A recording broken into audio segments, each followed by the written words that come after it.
Salut les traders, c'est Watao avec vous pour Rider les cryptos. Nous sommes le samedi 27 février 2021. Je suis très heureux de vous retrouver pour de nouvelles aventures sur le Bitcoin. Et ben oui, le Bitcoin qui nous fait une belle correction cette semaine. Alors on est le 27 février, il paraît que c'est l'alignement des planètes et que les Chinois y croient beaucoup et que donc c'est un no trading day aujourd'hui, c'est-à-dire un jour où il ne faut pas trader parce que les mouvements sont très erratiques à cause du marché asiatique. Écoutez, moi je ne l'ai pas particulièrement constaté. Là, on assiste plutôt à un petit rebond, mais que je vais expliquer plutôt par le fait qu'on a trouvé support au niveau Renko. Donc je sais pas, écoutez, si vous avez entendu parler de ça, n'hésitez pas à me laisser un petit commentaire sous la vidéo. Allez, tout de suite, on attaque sur Renko. Renko, comme je le disais à l'instant, on a trouvé appui là sur cette résistance qu'on a tracée la semaine dernière. Donc on est venu rebondir dessus. On aurait peut-être pu rebondir ici auparavant. Enfin, on a rebondi ici auparavant, mais on était un peu au milieu de nulle part. Puis ça n'a pas duré. Boum, on est reparti direct à la baisse. Donc, du point de vue Renko, ce qui va être intéressant, et d'ailleurs, je vais le faire de suite, c'est que tout ça, toutes ces zones de support, en fait, hop, je les avais mis en rouge parce que c'était plutôt dans une vision en rouge, je préfère mettre les résistances. Et ça, on va le mettre plutôt en vert parce que ce sont des supports, ce sont des zones pour nous potentiellement d'achat. Donc, on va les mettre en vert. Et par contre, ce qui se pose en résistance maintenant, on va cloner celle-ci. Alors, vous avez vu, TradingView a changé légèrement ses menus, mais c'est pas grave. Voilà, c'est cette zone-là. Et puis, ici, on va cloner ici aussi ceci. Voilà, ces zones de résistance. Et donc évidemment, là, le petit mouvement haussier qu'on est en train de vivre, il va falloir regarder s'il survit à l'épreuve de ces deux zones de résistance. Et puis par la suite, évidemment, ça va venir ici. Notre moyenne mobile va venir comme ça, nous être aussi une zone de résistance. Donc là, vous voyez, grosso modo, on va avoir une concentration. Hop, on va le faire comme ça en rouge. Une concentration de résistance qui peuvent être vraiment des points de retournement. Alors, si je le dessine, effectivement, un scénario possible, c'est quelque chose comme ça pour aller chercher du support soit beaucoup plus bas, donc comme ça, ou bien sûr toutes les zones de support qu'on pourrait avoir intermédiaires, etc. D'accord. Donc après, ça c'est le scénario pessimiste. Bien entendu, on peut aussi exploser ces zones de résistance et aller directement continuer sur une hausse comme ça et aller faire de nouveau plus haut. Donc on va être attentif ici, ici au niveau on va dire des 50 000, 49 000 et ici 48 000. Ça va être des zones qu'on va surveiller particulièrement. Donc, tant qu'on est là, voilà, méfiance. Il n'est pas dit que ce niveau de prix soit vraiment le plancher aussi qu'on ait atteint. On peut toujours aller voir un peu plus bas avant de repartir éventuellement vers le haut. Mais pour l'instant, au niveau Renko, ben, on est dans un trend baissier. C'est pour ça que là, on va privilégier plutôt des scénarios baissiers, encore une fois, uniquement du point de vue Renko, et ça va se décider dans cette zone-là. Allez, tout de suite, on passe sur Ishimoku qui nous donnera certainement des choses plus précises en termes de tendance. Et oui, parce que sur Ishimoku, alors on va pas se mettre en 15 minutes évidemment. On va pas commencer par là. On va commencer par le trimestre. Donc en quarter, on disait tendance à la hausse, c'est vrai. Ce qu'on remarque, c'est que là aujourd'hui, on va finir demain, on va finir le mois de février, donc on va finir les deux tiers du trimestre, mais on voit qu'on a déjà une énorme mèche ici, et ça c'est une mèche de réjection de la hausse. Je vous rappelle qu'on avait eu la même en janvier avant finalement, enfin sur le trimestre précédent avant finalement de faire terminer sur les plus hauts. Donc voilà, on est que au milieu du gué. Mais oui, ça pourrait se terminer en mars avec une mèche comme ça. Et donc dans ce cas-là, on serait peut-être sur un trimestre de fin qui marquerait la fin de la hausse. Et après, on s'attendrait à avoir un trimestre comme ici, une bougie rouge pour indiquer une tendance baissière en trimestriel. Mais en tout cas, on n'y est pas. pour l'instant, la tendance reste haussière. On va le voir tout de suite en monthly. En monthly, je ne m'attends pas à quelque chose d'énormément différent et ce n'est pas le cas évidemment. Je vous rappelle qu'on reste sur un nuage vert, sur une tendance haussière. Pareil, on a cette mèche de réjection sur le mois de février pour le coup qui va se terminer demain. Donc on va faire un mois comme ça avec une mèche de réjection ici. Néanmoins, on reste sur une tendance haussière, hein. Tout est dans le vert et donc on peut s'attendre à un mois de mars qui continue la hausse et donc du coup on sera en mars comme on a été en mars par rapport à février, comme on a été en février par rapport à janvier avec une mèche de réjection mais qui en fait ne signifie pas la fin de la hausse. Donc voilà, je pense qu'il ne faut pas tout de suite crier au loup, même si effectivement ça fait plusieurs mois de hausse et donc il faut être de plus en plus prudent par rapport aux positions d'achat évidemment. En weekly, on va avoir de l'info euh, plus croustillante, on va dire. Alors, qu'est-ce qu'on peut dire en weekly?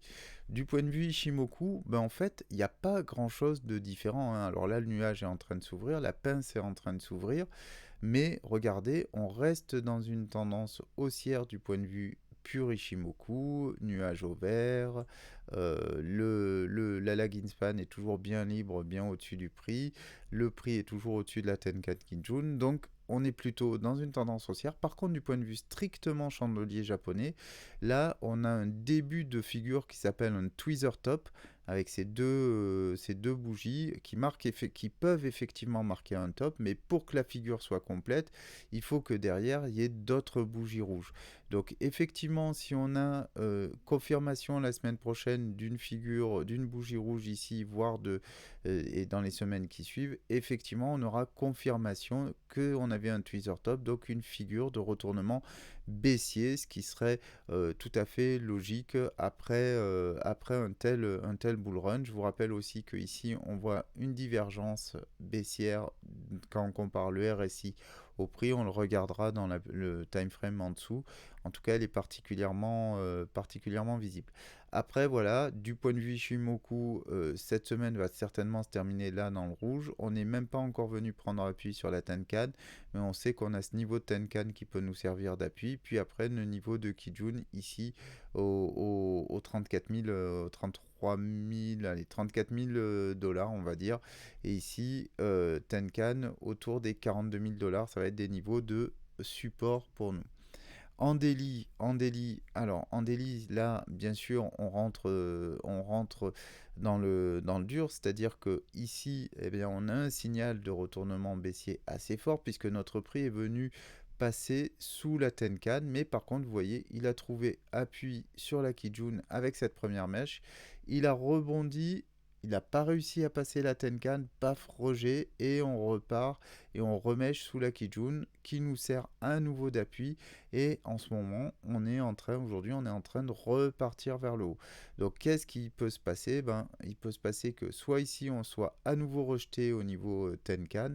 Je pense qu'on va aller au moins le retester, ce niveau de la Tenkan. Et si on est rejeté, forcément, ça va être un deuxième rejet après celui-ci. Ça va être plus violent et on pourrait venir chercher appui beaucoup plus bas. Et le prochain support serait plutôt au niveau du nuage ici. D'accord. Par contre, si on rebondit une nouvelle fois sur la Kijun, rien ne nous empêche de continuer vers le haut. La pince est en train de se reformer, de se refermer, pardon, mais elle est pas encore fermée, donc on n'a pas encore un signal au niveau croisement Tenkan Kijun baissier. On va voir ce qu'il en est en 12 heures. Peut-être qu'on a une info oui, voilà, plus négative. Alors là, c'est très clair, hein. Regardez ici, la pince qui s'était ouverte le 29 janvier s'est refermée. Croisement Tenkan Kijun, croisement baissier. Le prix est très largement sous la Kijun. Et donc là, on retrouve en 12 heures le scénario que je vous décrivais en daily juste avant. C'est-à-dire qu'on est venu chercher appui sur le nuage. Le nuage est encore au vert. Il n'est pas encore refermé, mais bon, il est en train de se refermer. Et donc, on va s'attendre à un switch du nuage qui va passer dans le rouge. Donc là, on est plutôt sur un pattern qui est bien négatif. En plus, on a une confirmation ici au niveau de la lag in span. J'en profite, je fais du nettoyage. Au niveau de la lag in span, ici, on a une confirmation du passage, avec son passage sous le prix de la tendance baissière. Donc si on veut retrouver un mouvement haussier, il va falloir que le prix passe la Tenkan, passe la Kijun, qu'on recroise Tenkan Kijun, et ce qui est tout à fait possible néanmoins, parce que on pourrait être dans un scénario lequel un peu comme on a eu ici en fait, hein.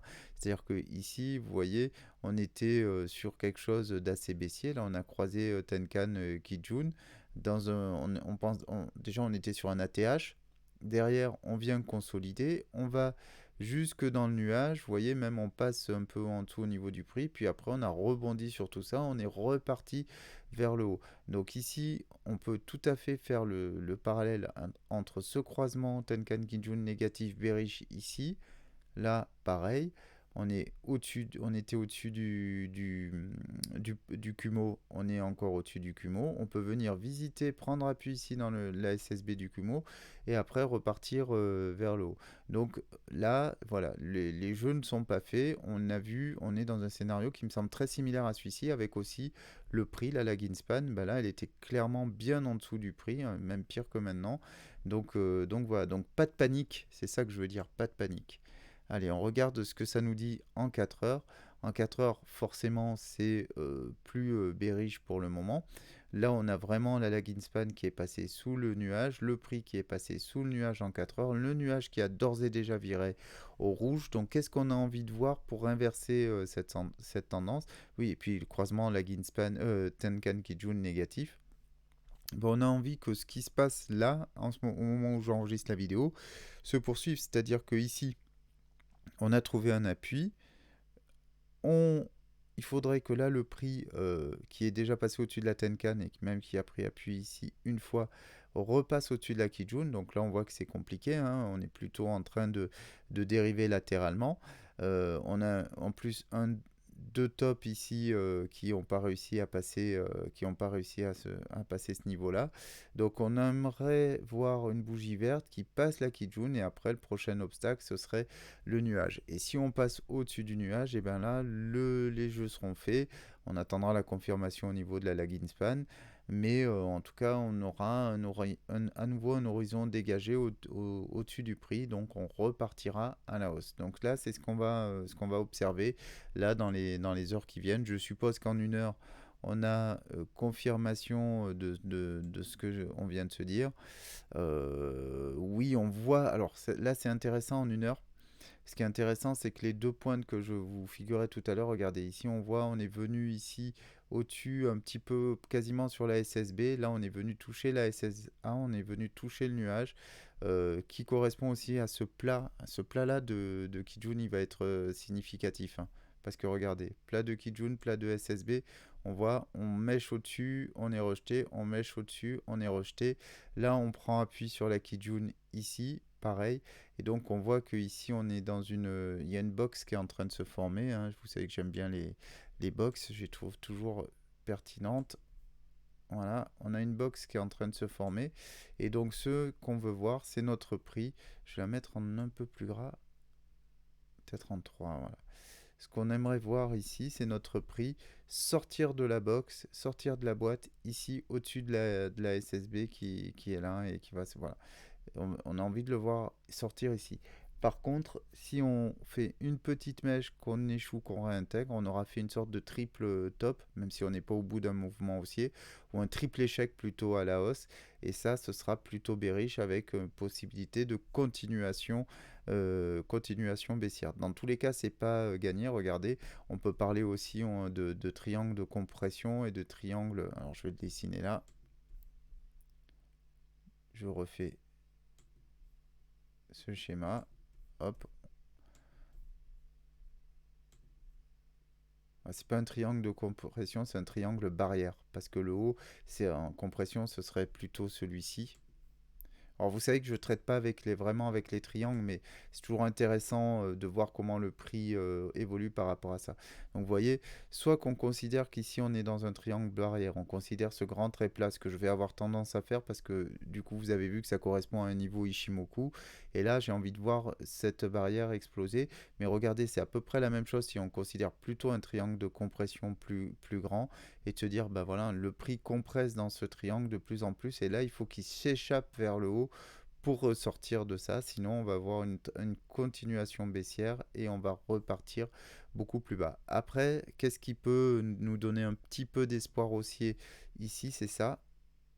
Regardez, au niveau RSI, tant qu'on casse pas là ce niveau de RSI, on peut aller plus haut. Par contre, à contrario, on retrouve ce même une sorte de triangle. Ouais, c'est moche. Vous voyez, on retrouve le même plat et le triangle aussi de compression.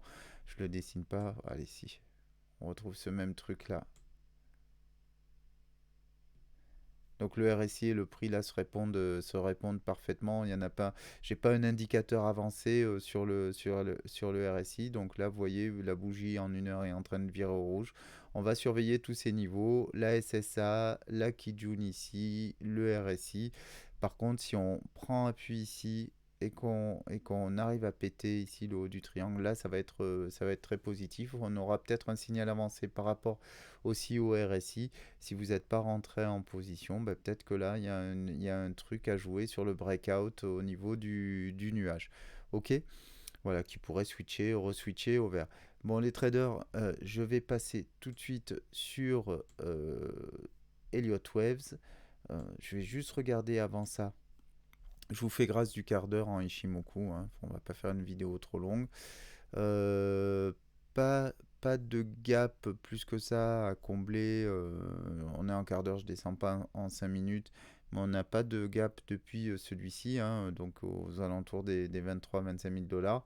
Là, on a eu celui-ci, mais il a été comblé. Donc, ok. Sur les futurs, rien d'intéressant. On va tout de suite regarder ce qui se passe en Elliott Wave. Alors, en Elliott Wave, je suis en déni. Un petit coup d'auto pour se mettre bien. Euh, alors, on va zoomer un petit peu. Donc, globalement, qu'est-ce qu'on peut dire par rapport à cette figure, cette grande figure verte qu'on avait dessinée la semaine dernière? Et j'avais fait une box, hein, voilà. Quand je dis que j'aime bien les box, une box un peu plus large, et bien regardez, on est venu ici prendre appui une première fois au bas de la boîte, reparti vers le haut, reprise d'appui, et puis là on est au milieu de notre boîte, donc on est dans la zone d'incertitude. Par contre, qu'est-ce qu'on peut dire? Probablement que ce mouvement-là, cette 5 là, en fait, cette 3 là, pardon, elle est terminée et qu'on peut la placer ici. La 4, on pourrait éventuellement la placer là, mais est-ce que le mouvement de baisse est vraiment terminé? Pour l'instant, pas vraiment. Enfin, en tout cas, on n'a pas de certitude. Je vais réduire un peu ça. Ce qu'on peut se dire aussi, c'est que je me posais pas mal de questions au niveau des sous-décomptes, des extensions, etc. Ça va m'arranger. Je vais mettre l'aimant. Parce que sinon, ça va vraiment se positionner n'importe comment.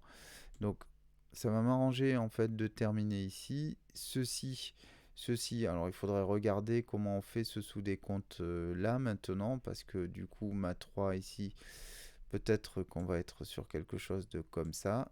On regardera ça dans les petites time frames. Il faut qu'on revoie les sous-décomptes. Pour l'instant, je voudrais me concentrer sur le niveau supérieur. Voilà. Donc peut-être qu'on va pouvoir faire ce mouvement-là. Ce qui voudrait dire quoi? Ce qui voudrait dire que ici, j'attends de faire une 4 pour au final terminer ma 5 là et cette grande 3 ici que je vais rapprocher, hein, dans le temps. Vous savez qu'on ne sait pas exactement comment ça va se passer. Donc ce que j'ai envie de dire là, ce que je veux illustrer, c'est qu'on n'a peut-être pas terminé notre mouvement haussier. Alors qu'est-ce qui me plaît pas trop dans ce décompte là à ce stade, c'est que ici, si on fait une 4 comme ça, ouais, elle a l'air assez puissante cette 4, peut-être un poil trop vu qu'on avait eu une 2 très puissante ici. On va regarder de combien elle retrace d'ores et déjà pour voir si ça tient un peu la route. Donc ici, je prends le bas de ma 2, hein, et le haut de ma 3, le bas de ma 2. Et là, ça me fait une 4 qui est déjà dans les 50%. Donc une 4 qui est sur les 50%. Donc il y a une 4 extrêmement puissante. Donc si elle vient chercher plus bas, ça va m'embêter parce que, alors c'est possible, mais c'est pas très logique pour une 4, surtout si on avait une 2 puissante là. Ce qui me pousse à dire, d'ailleurs, quand je vois ça, que il faut peut-être revoir mon décompte à une échelle plus large. Alors attendez, on va juste se donner un peu de hauteur de vue sur ça. Parce que, en fait, hop, je vais enlever ceci. En fait, vous voyez, là, ce qui se passe, c'est que je veux voir cette 3 là, hein, donc ça, ça reste juste, hein, mon bas de blanche ici, ma 3 ici, que je place aux alentours des 70 000, des 70 000 $. Ça pourrait peut-être éventuellement aller plus haut, pourquoi pas. Mais là, vous voyez que j'ai une 4 qui est très puissante. Donc, c'est vrai que la question qu'on pourrait se poser, si vraiment on remet en cause ce décompte-là en vert, c'est de remettre en cause le décompte précédent en jaune. Parce que vous voyez, ici, ce décompte en jaune, je l'ai arrêté ici, ma 3. J'ai fait déjà une 4 profonde ici. Alors pourquoi profonde? Parce que la 2 était toute petite et dans ce cas-là, la 4 peut être profonde, mais pas... Enfin, normalement, pas si j'ai une 2 profonde. Je ne devrais pas avoir une 4 très profonde ici. Et pourtant, dans mon décompte, je l'ai. Donc peut-être que peut-être qu'il faudrait que mon décompte, je l'agrandisse. Et je vous rappelle, on s'était déjà posé cette question dans d'autres vidéos. Peut-être qu'il faudrait que je fasse un truc comme ça. Euh, non, je vais jamais arriver à choper la ligne jaune. Ah si, bah, pas mal. Et donc ici, me dire que je fais une 4 plus profonde de ce type-là. Donc c'est pas exclu. On reverra ce scénario éventuel plus tard, en fait, en fonction de ce qu'on fait là.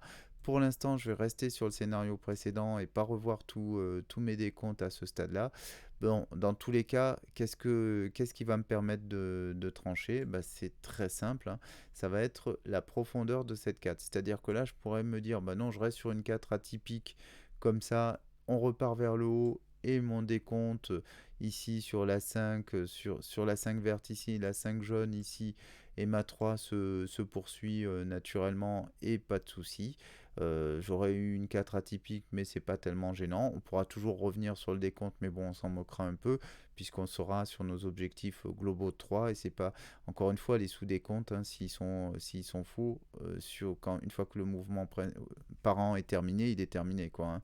Donc on n'est pas obligé d'y revenir. Mais bon, voilà, ça c'est pour le point de vue macro. Après, en beaucoup plus petite unité de temps, ben on va tout de suite regarder ce que ça donne parce que c'est peut-être ça qui va nous aider aussi à trancher sur tout ça. Donc ici, j'avais dessiné cette boîte, donc ici on disait à l'instant on est dans une logique de vague 4. Alors est-ce qu'on peut déjà la poser là ou est-ce qu'on va aller chercher plus bas? Ça c'est vraiment la question qu'il faut qu'on se pose maintenant. Surtout si vous avez envie de prendre position là, est-ce que on va pouvoir rentrer à l'achat pour terminer ce mouvement de hausse parce que le potentiel est encore une fois très important. Et donc, si on arrive à rentrer, mettons, ne serait-ce que un peu plus bas, c'est-à-dire dans les 40 000, bah, ça nous laisse potentiellement un potentiel de hausse de 30 000 pour aller chercher le haut de la vague 5. Donc, c'est intéressant de regarder ce sous-décompte ici. Et en 12 heures, ça va être un peu gros. Donc, on va tout de suite passer en 4 heures. En 4 heures, je vais rezoomer tout ça. Voilà.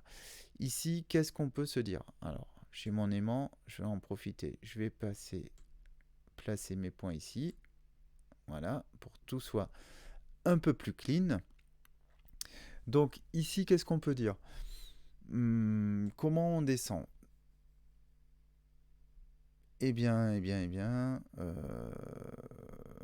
Pas facile à voir en 4 heures. Hop, on va se mettre en 1 heure.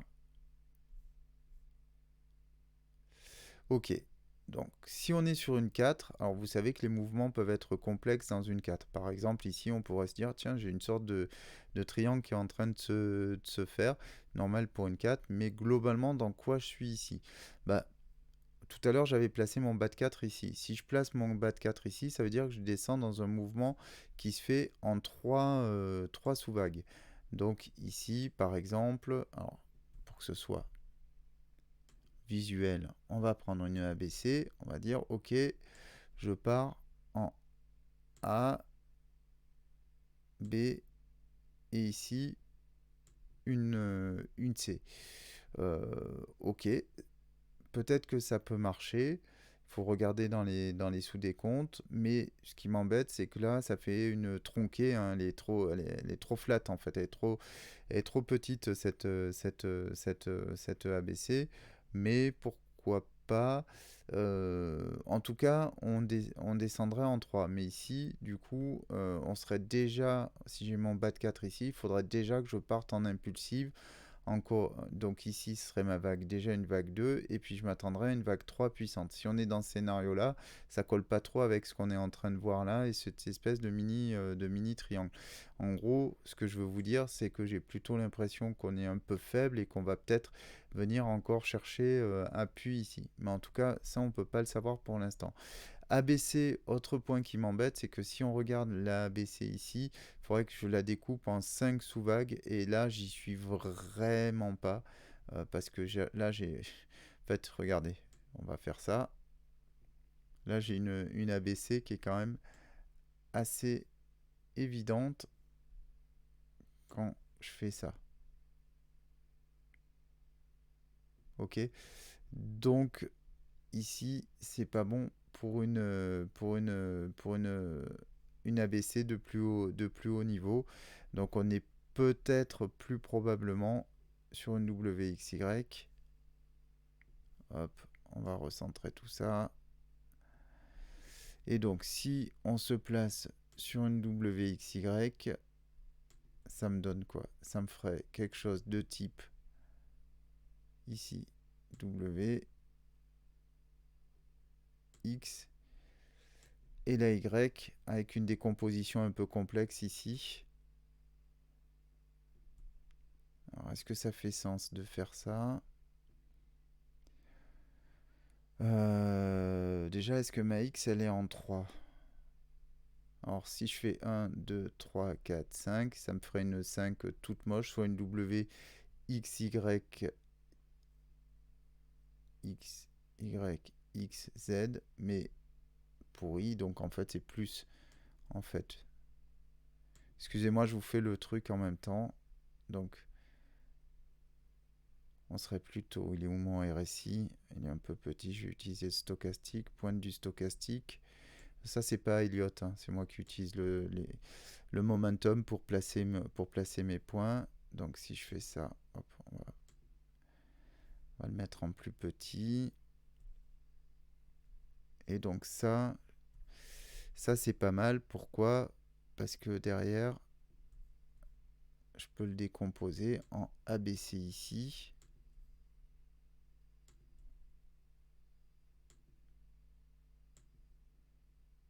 Voilà.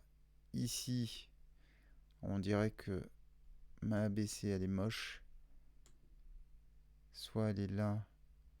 Est-ce que ça a du sens pour mon stochastique? Non. Peut-être plutôt comme ça. Et comme ça. Ok. Avec... Ou alors c'est une autre WXY avec ici 1, 2... Ouais, ou alors on peut avoir 1, 2, 3, 4, 5. Bon, ça a décomposé. Et ici, par contre, c'est clean. Là, j'ai une ABC qui est nickel. Je prends pas le temps de faire les fibos parce que sinon la vidéo va durer 1000 ans. Et peu importe, ce que je veux, moi, c'est savoir à peu près où est-ce que j'en suis. Donc ici, je vérifie sur mon RSI. Je fais un plus bas. Je fais même quasiment ici plus bas dans le prix. Divergence haussière. Vous voyez la divergence haussière. ici, entre ici, c'est plus bas dans le prix, mais un plus haut ici au niveau du RSI. Je repars vers le haut. Je finis mon cycle ici par rapport au RSI. Nouveau cycle baissier, zone de survente. Et là, je suis en train de repartir vers le haut. Alors, si je reprends ce que je disais tout à l'heure sur Ishimoku, c'est un peu maintenant que ça se joue. C'est-à-dire que ici, on voit une sorte de triangle qui est en train de se faire. Je ne parle pas au niveau héliotiste, hein, là, le triangle. Donc, et qu'on voit aussi sur le RSI. Donc ça, on l'a vu tout à l'heure sur Ishimoku. Voilà.